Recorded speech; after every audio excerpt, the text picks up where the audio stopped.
উত্তাল পৰিৱেশ দেখিবলৈ পোৱা গৈছে আৰু এই মুহূৰ্তত উপস্থিত আছোঁ নলবাৰীৰ যি 31 নং ৰাষ্ট্ৰীয় ঘাইপথৰ গণেশ মন্দিৰ চকত আৰু কিছু মুহূৰ্ত পূৰ্বে আচলতে কলেজলৈ আহি থকা অৱস্থাত এগৰাকী ছাত্ৰীক তীব্ৰবেগে ডাম্পাৰে মহতিয়াই আনিছিল আৰু যাৰ ফলত থিতাতে মৃত্যু হৈছিল। সেইগৰাকী থিতাতে মৃত্যু হৈছিল ছাত্ৰীগৰাকী, যাক লৈ আচলতে ছাত্ৰ ছাত্ৰীসকলে কলেজৰ ছাত্ৰ ছাত্ৰীসকলে ওলাই আহি নলবাৰী 31 নং ৰাষ্ট্ৰীয় ঘাইপথত আচলতে প্ৰতিবাদ মুখৰ হৈ কৰা পৰিলক্ষিত হৈছে আৰু প্ৰতিগৰাকী ছাত্ৰ ছাত্ৰীয়ে আচলতে যি স্প্ৰিংডেল একাডেমীত প্ৰথম বৰ্ষত অধ্যয়নৰত আচলতে ছাত্ৰীগৰাকীৰ মৃত্যুৰ আচলতে তেওঁলোকে ন্যায় বিচাৰিছে আৰু উল্লেখ কৰিব বিচাৰিছোঁ যে ডাম্পাৰৰ আচলতে যে ডাম্পাৰৰ দৌৰাত্মই সকলোৱে অতিষ্ঠ হৈ পৰিছে আৰু তীব্ৰবেগী ডাম্পাৰসমূহে যধে মধে যেতিয়া তেতিয়া আচলতে নলবাৰীৰ বিভিন্ন প্ৰান্তৰত সকলোকে অতিষ্ঠ কৰা পৰিলক্ষিত হৈছিল আৰু তীব্ৰবেগী ডাম্পাৰৰ আচলতে অতিষ্ঠতাত আজি এগৰাকী ছাত্ৰীয়ে প্ৰাণ হেৰুৱালে আৰু যাৰ বাবে কিছু মুহূৰ্ত পূৰ্বৰ পৰা আচলতে যদি ক'বলৈ যায় 31 নং ৰাষ্ট্ৰীয় ঘাইপথত এই মুহূৰ্তত উত্তপ্ত পৰিৱেশ দেখিবলৈ পোৱা গৈছে। চৌদিশে কেৱল প্ৰতিবাদ ৰাজপথত তেওঁলোকে ছাত্ৰ ছাত্ৰীসকলে বহি পৰা পৰিলক্ষিত হৈছে, অন্যহাতে টায়াৰ জ্বলাই প্ৰতিবাদ সাব্যস্ত কৰিছে আৰু এই মুহূৰ্তত পৰিৱেশটো দেখুৱাব বিচাৰিছোঁ। এয়া আছে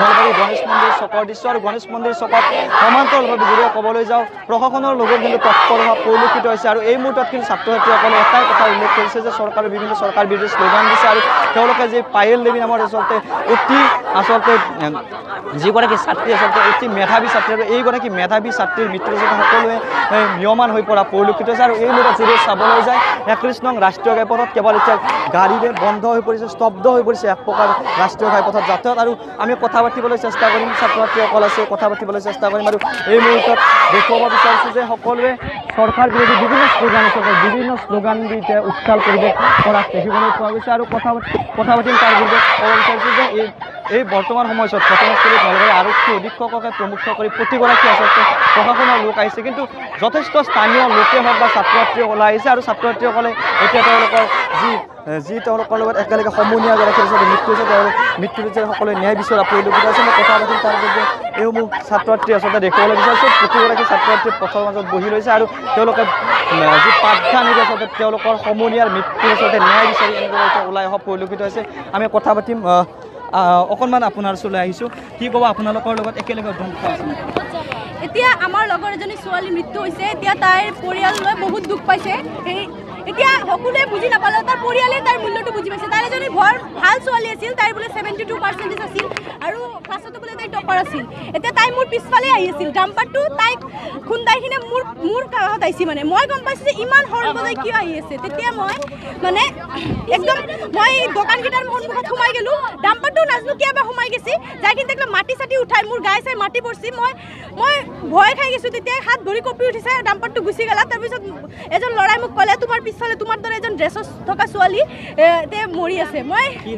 তাইৰ নাম আছিল পায়েল দেৱী, ঘৰ আছিল তাই। তুমি সেই ঘটনাটো প্ৰায় প্ৰত্যক্ষ কৰিছা? মই প্ৰায় প্ৰত্যক্ষ কৰিছিলোঁ।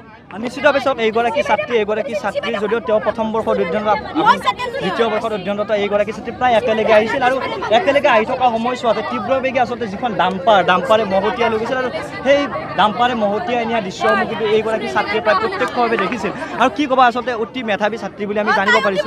মেধাৱী ছাত্ৰী, তাই বহুত ভাল। মই তাইৰ লগত কলেজতো তাইৰ পৰিচয় হৈছিলে, এনেই মই চিনি নাপাওঁ, কিন্তু বহুত ভাল। ডেকা ছাৰে বহুত ভাল পাইছিল তাইক আৰু ডেকা ছাৰে একদম মাথা ঘূৰাই পৰি গৈছে। কলেজত ল'ৰাকেইটাই ধৰি লৈ গৈছে, ছাৰে কাণ দি একদম হৈ গৈছে। ছাৰে চব ল'ৰা ছোৱালীকে সমানে ভাল পায়।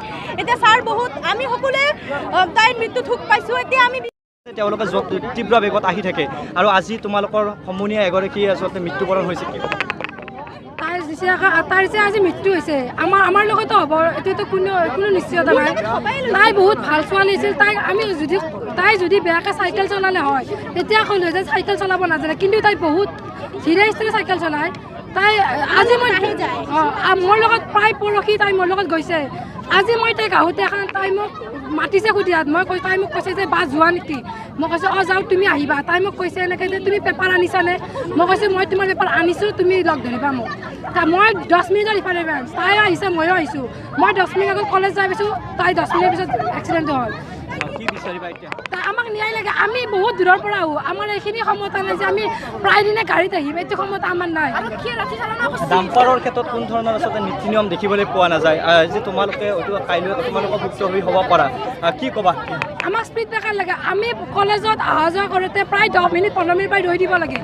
আমাৰ 9:30 পৰা ক্লাছ, যদি আমি 9টাত আহোঁ আমি পাওঁ 9:45-15 মিনিট পাওঁ।